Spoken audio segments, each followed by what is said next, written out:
Well, the minister once mentioned that we need capacity building, enough of it to actually solve the challenge of power and probably attain that 10,000 megawatts that he talked about, really. But where are we right now in attaining that?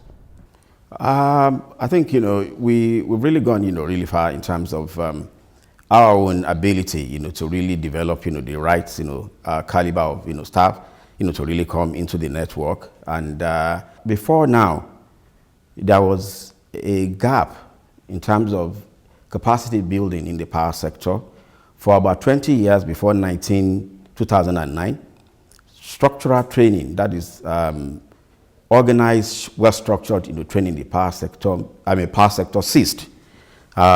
We used to have a system, whereby engineers, let me just, tell you what I'm trying to, reflect here, whereby mechanical engineers, electrical engineers, when they come into the system, they go through the value chain, go into the network generation, stations, transmission lines, and also distribution, utilities, to really go for hands-on practical training, to deal with challenges, to deal with problems, solving, issues in terms of maybe breakdown of transformer, feeder pillars, and some other, facilities, in the power sector.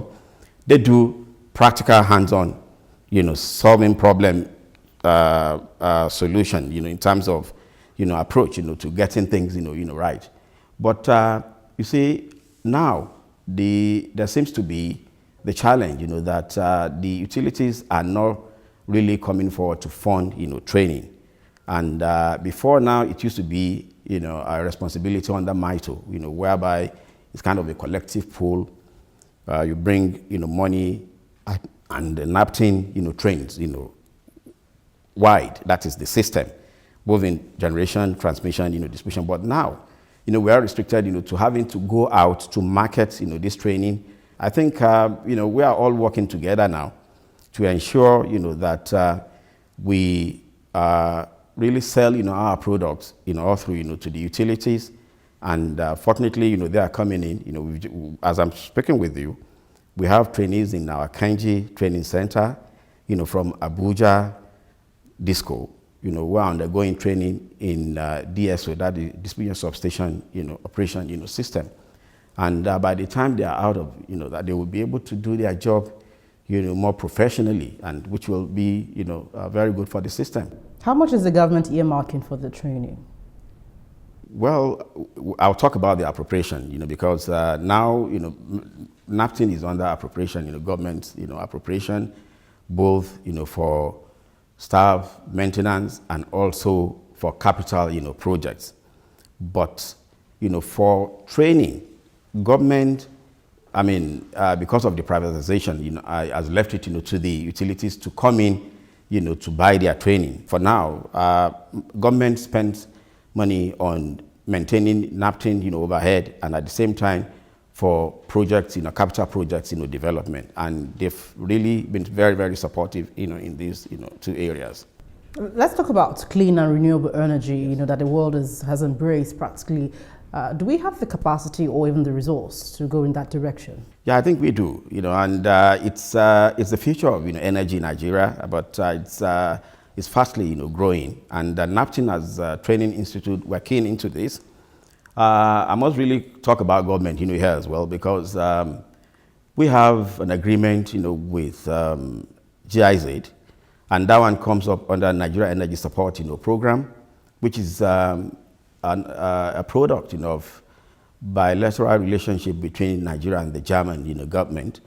Under this, arrangement, renewable energy has been given prominent, role. The German government has made available through GIZ demonstration plants, for NAPTIN at one of our training centers in Kanji, 10 kilowatts solar PV demonstration, plant, and also 3 turbines of 5 kilowatts each of wind, turbine, making it 15, and then together 25, kilowatts.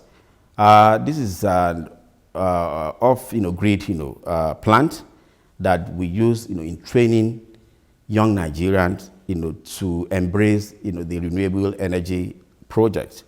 And it's the first of its kind in Nigeria because this is the first time you have a technology that combines, both solar and, wind, turbines, technology. And we must, be grateful to the Nigerian government and the German government, for bringing that one to us. Under this arrangement, we have been able, to equally build a very robust syllabus that is training faculty as well. Our trainers, our instructors have been sent to Germany for training on renewable energy operation and maintenance, and they have come in. They've come back to the country to cascade it down to other instructors. So we have a very, very strong faculty and curriculum on renewable energy.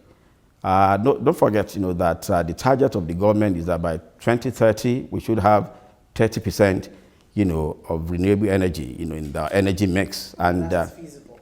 Well, I think it's feasible. It depends on how we're very serious in terms of really prosecuting this lofty idea. Hold on with your thoughts. We're still with Mr. Ahmed Nagode. We'll be right back on more to do with the power sector and training going on. Please stay with us.